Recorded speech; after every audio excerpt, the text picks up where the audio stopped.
જય માતા ખેડૂત મિત્રો, સ્વાગત છે તમારું ખેડૂત પુસ્તક ચેનલમાં। આજે તારીખ 10 જાન્યુઆરીની આજની સવારની હવામાન અપડેટની અંદર માહિતી મેળવીએ તો ગુજરાતનું હવામાન આવનારા દિવસોમાં કેવું જોવા મળશે, ઠંડી, તાપમાન અને પવનની અપડેટ મેળવીશું। સાથે જ માવઠાના વરસાદની પણ માહિતી મેળવીશું। આવનારા દિવસોમાં વાદળછાયું વાતાવરણ ક્યાર સુધી જોવા મળશે તેની પણ અપડેટ આપણે આ વિડીયોની અંદર મેળવીશું। ચેનલમાં નવા હોય તો ચેનલને સબસ્ક્રાઈબ કરી દેજો અને વિડીયોને લાઈક આપીને શેર કરી દેજો। ગુજરાતની અંદર આગાહી મુજબ હળવા સામાન્ય વરસાદી ઝાપટા જોવા મળ્યા હતા। ગઈકાલના રોજમાં દક્ષિણ ગુજરાત હોય, સૌરાષ્ટ્રના ભાવનગર, મહુવા, ગારિયાધાર, અમરેલી એ વિસ્તાર, દક્ષિણના સુરત હોય, ડેડિયાપાડા, નર્મદા, રાજપીપળા સહિતના વિસ્તાર, પૂર્વની અંદર દાહોદ, ગોધરા એ વિસ્તાર અને ઉત્તર ગુજરાતના અને મધ્ય ગુજરાતના પણ અમુક સેન્ટરોની અંદર હળવા સામાન્ય વરસાદી ઝાપટા પડ્યા હતા। તો અમુક સેન્ટરોની અંદર છાંટાછૂટી જેવો વરસાદી માહોલ જોવા મળ્યો તો ગુજરાતની અંદર કોઈ ભારે વરસાદ હાલ તો આ માવઠાની અંદર જોવા મળ્યો નથી। હવે ગુજરાતની અંદર ધીરે ધીરે વાતાવરણમાં એટલે કે ખુલ્લું જોવા મળશે। સાથે જ આજે ખાસ કરીને દક્ષિણ ગુજરાત અને પૂર્વ ગુજરાતના ખાસ કરીને બોર્ડર લાગુ વિસ્તારની અંદર વાતાવરણમાં પલટો જોવા મળશે। સાથે જ હળવા સામાન્ય વરસાદી ઝાપટા એ વિસ્તારની અંદર પણ જોવા મળે તેવી સંભાવના રહેલી છે।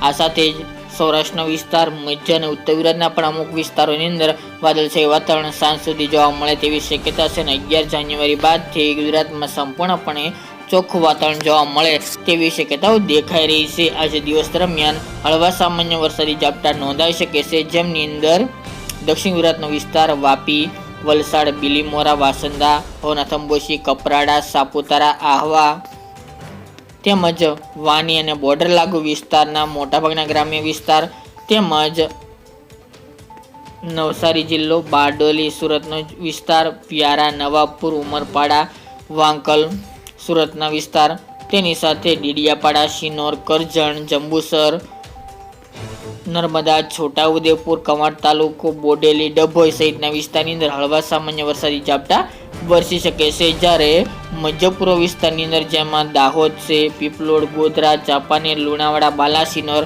અને ખાસ કરીને મધ્ય પ્રદેશ બોર્ડર લાગુ વિસ્તારની અંદર હળવા સામાન્ય વરસાદી ઝાપટા નોંધાઈ શકે છે। બાકી ગુજરાતના અન્ય વિસ્તારની અંદર હાલની અપડેટ મુજબ વરસાદની શક્યતા ઓછી જોવા મળી રહી છે, પરંતુ ચોક્કસપણે સૌરાષ્ટ્ર અને ઉત્તર ગુજરાતની અંદર અને સાથે જ મધ્ય ગુજરાતમાં વાદળછાયું વાતાવરણ જોવા મળશે, જેમાં ઉના, વેરાવળ, ગીર સોમનાથ, જુનાગઢ, ગોંડલ, જસદણ, ભાવનગર, અલંગ, મહુવા, તળાજા, અમરેલી, ધારી, બગસરાનો વિસ્તાર, જાફરાબાદ, બોટાદ, ગઢડા, રાણપુર, ચોટીલા, રાજકોટ, સુરેન્દ્રનગર એટલા જિલ્લાની અંદર, તેની સાથે મધ્ય ગુજરાતની અંદર આણંદ, નડિયાદ, કપડવંજ, તારાપુર, ધોળકા, અમદાવાદ, મહેમદાબાદ, મહુધા, વિરમગામ, ગાંધીનગર, ખેડા સહિતના જિલ્લાની અંદર પણ વાદળછાયું વાતાવરણ આજે જોવા મળી શકે છે। ઉત્તર ગુજરાતના વિસ્તારો જેમની અંદર મહેસાણા, મોઢેરા, ચાણસ્મા, સિદ્ધપુરના અમુક ગ્રામ્ય વિસ્તાર, માણસા, કડી, પ્રાંતિજ, હિંમતનગર, ઈડર, વડનગર, વિસનગર, મોડાસા, માંડલી, માલપુર, સાગવારા, અરવલ્લી, મહીસાગર, ખેડબ્રહ્મા, આબુ, અંબાજી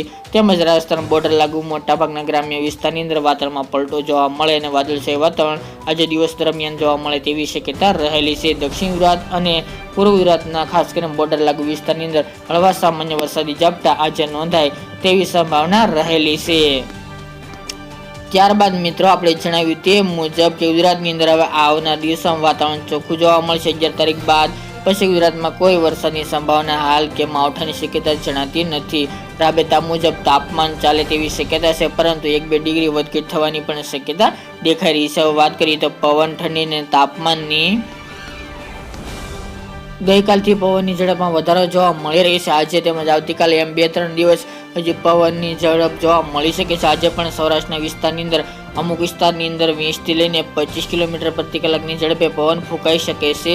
તેની સાથે કચ્છમાં પણ 30 કિલોમીટર પ્રતિ કલાક તેમજ ઉત્તર ગુજરાતના વિસ્તારની અંદર 15 કિલોમીટર પ્રતિ કલાક, મધ્યની અંદર 18 આજુબાજુ તેમજ દક્ષિણ ગુજરાત અને પૂર્વ ગુજરાતની અંદર 10 થી લઈને 15 કિલોમીટર પ્રતિ કલાકની ઝડપે પવન ફૂંકાય તેવી સંભાવના છે। ત્યારબાદ આવનાર 2-3 દિવસ બાદ ફરીવાર પવનની ઝડપ નોર્મલ જોવા મળી શકે છે। તે ઉપરાંત 12 તારીખની અપડેટ જોવા જઈએ તો જેમની અંદર પવનની સ્પીડ 20ની અંદર એટલે કે 10 થી લઈને 15 કિલોમીટર પ્રતિ કલાકની પવનની ઝડપ જોવા મળે તેવી સંભાવના રહેલી છે। એટલે જે પવનની ઝડપમાં વધારો થયો છે તેમાં ઘટાડો આવનાર દિવસોમાં ફરીવાર એટલે કે ઉત્તરાયણ દરમિયાન પવનની ઝડપ 10 થી લઈને 15 કિલોમીટર પ્રતિ કલાકની ઝડપે પવન ફૂંકાય તેવી હાલ તો સંભાવના રહેલી છે। હવે ઠંડીની વાત કરીએ તો ગુજરાતની અંદર તાપમાનના વાતાવરણમાં પલટાને કારણે ફરીવાર તાપમાન ઉપર નીચે જોવા મળી રહી છે, પરંતુ રાબેતા મુજબ ઉત્તર ગુજરાત અને કચ્છમાં ઠંડી ચાલે તેવી સંભાવના છે. આજે પણ ભુજમાં 11 ડિગ્રી કરતાં પણ નીચું તાપમાન, નલિયામાં પણ 10 ડિગ્રી આજુબાજુ, રાપર 13, ખાવડા 12, લખપત 12, માંડવી 15 થી 17, ગાંધીધામ 14 ડિગ્રી કરતાં પણ નીચું તાપમાન રહે તેવી સંભાવના રહેલી છે. તેની સાથે ઉત્તર ગુજરાતના વિસ્તારો જેમાં 10 થી લઈને 13 ડિગ્રી વચ્ચે તાપમાન આબુ, અંબાજી, થરાદ, ધાનેરા, ડીસા, પાલનપુર, રાધનપુર, ખેડબ્રહ્મા, સિદ્ધપુર, વડનગર, પાટણ, હારીજ, ચાણસ્મા, સલાલ સહિતના વિસ્તાર, અરવલ્લી, ડુંગરપુર, તેની સાથે મહીસાગર જિલ્લામાં પણ આવી જ રીતે 10 થી 13 ડિગ્રી વચ્ચે તાપમાન ઉત્તર ગુજરાતનું ચાલી શકે છે. જ્યારે સૌરાષ્ટ્રનું તાપમાનની વાત કરીએ તો 15 થી લઈને 20 ડિગ્રી વચ્ચે ચાલે તેવી સંભાવના છે. રાત્રિના લઘુત્તમ તાપમાનની વાત કરી રહ્યા છીએ મિત્રો. જ્યારે મધ્ય ગુજરાતની અંદર અમદાવાદ, આણંદ, નડિયાદ, ખેડા, ગાંધીનગરના વિસ્તારની અંદર 14 થી લઈને 18 ડિગ્રી વચ્ચે તાપમાન ચાલી શકે છે. જ્યારે પૂર્વ ગુજરાત અને દક્ષિણ ગુજરાતની અંદર તાપમાન 14 થી 20 ડિગ્રી વચ્ચે તાપમાન રહી શકે છે. દાહોદ, ગોધરા એ વિસ્તારની અંદર પણ 14, 15, 16 ડિગ્રી વચ્ચે તાપમાન, વડોદરા સહિતના વિસ્તારની અંદર નોંધાય તેવી સંભાવના દેખાઈ રહી છે. તો હાલ તો ગુજરાતની અંદર વાતાવરણમાં પલટાને કારણે ઘણા બધા ફેરફારો જોવા મળી રહ્યા છે, એટલે આવનાર દિવસોમાં તાપમાન 1 થી 2 ડિગ્રી વધવાની પણ સંભાવના હાલ તો જોવા મળી રહી છે.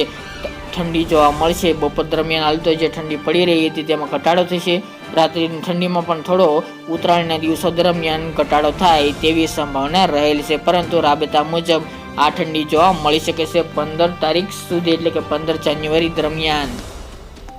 ઉત્તરાયણના દિવસની વાત કરવા જઈએ તો સૌરાષ્ટ્રનું તાપમાન મિત્રો ખાસ કરીને આપણે જણાવ્યું તે પ્રમાણે સૌથી નીચું રાજકોટમાં 13 ડિગ્રી આજુબાજુ, જ્યારે અન્ય વિસ્તારોની અંદર 14 થી લઈને 18, 17 ડિગ્રી વચ્ચે ચાલી શકે છે. કચ્છમાં પણ 10 થી લઈને 12 ડિગ્રી વચ્ચે, ઉત્તર ગુજરાતના વિસ્તારની અંદર સાબરકાંઠા, બનાસકાંઠા, પાટણ, મહેસાણા, અરવલ્લી સહિતના વિસ્તારમાં પણ 10 થી 13 ડિગ્રી તાપમાન રહેવાની સંભાવના છે. તેમજ અમદાવાદ સહિતના વિસ્તારની અંદર 14 ડિગ્રી કરતાં પણ નીચું, દાહોદ, ગોધરામાં 12, 11 ડિગ્રી તાપમાન જઈ શકે છે. જ્યારે દક્ષિણની અંદર પણ 18, 19 ડિગ્રી સેલ્સિયસ સુધી તાપમાન રહે તેવી સંભાવના રહેલી છે. તો 15 તારીખ સુધી ગુજરાતનું તાપમાન વધઘટ થવાની સંભાવના છે અને મોટાભાગના સેન્ટરોની અંદર 10 થી લઈને 12 ડિગ્રી વચ્ચે તાપમાન ઉત્તર ગુજરાત, કચ્છ અને પૂર્વ ગુજરાતના વિસ્તારની અંદર ચાલી શકે છે.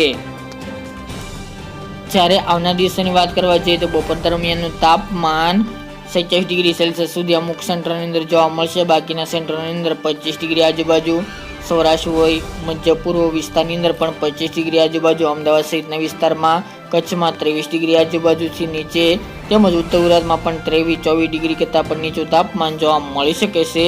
પરંતુ ઠંડીમાં થોડો બપોર દરમિયાન ઘટાડો થશે અને રાત્રિની ઠંડીમાં પણ થોડો ફેરફાર જોવા મળે તેવી સંભાવના દેખાઈ રહી છે. તો આ હતી મિત્રો 15 તારીખ સુધીની મહત્વની અપડેટ. ફરી એક નવા વિડીયો સાથે મળીશું. આજની અપડેટ માટે એટલું જ.